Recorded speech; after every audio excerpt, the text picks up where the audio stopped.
तमिल लेते पे बुझ दाड़े तीन ची हुई लगे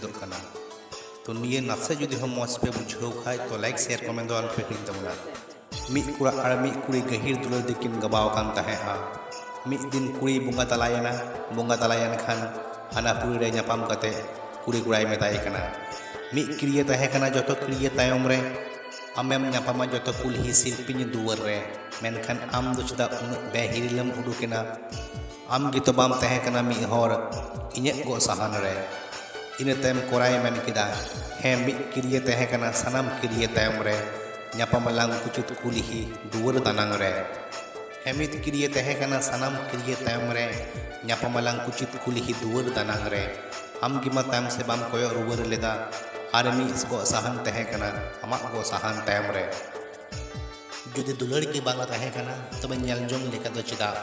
जुदी दुलड़ की बांग तहे कना तबे ᱧᱮᱞ ᱡᱚᱝ लेका दो चिदा कथा की बाम दोहो दाड़िया तो कथाम एम केदा चिदा खतिरेम उनी जहाय आमा बे मतलब रे नापाय को येदा खतिरेम उनी जहाय आमा बे मतलब रे नापाय को येदा अरे बांगखान दुनिया रे दिसे हर कम दुख एम हर जादा चिदा उनी समय मने कते ए बिताव किदिया इन चिदा उनी समय मने कते ए बिताव किदिया इन दो उनी जीवी मने कते नित होन जीवे तो कान गया इन चांदो बोंगा जहां तने एमाम कान हताव कम बाड़े चांदो बोंगा जहां तने एमाम कान हताव कान बाड़े जहां दिन उनी हताव एहबोआ साहेद हो बाय अड़ागाड़े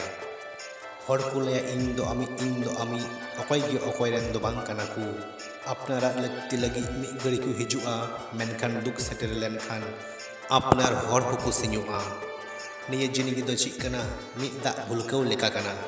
नोडे हर दिनम दिन को जीवे दो कना हरक बांदे बदलते मेनखान मी समय हिजुआ जहां रे हर मी हरक बांदे को इदी कुआ तारेन रे बदलते जहां रे हर मी हरक बांदे को इदी कुआ तानेन रे बदलते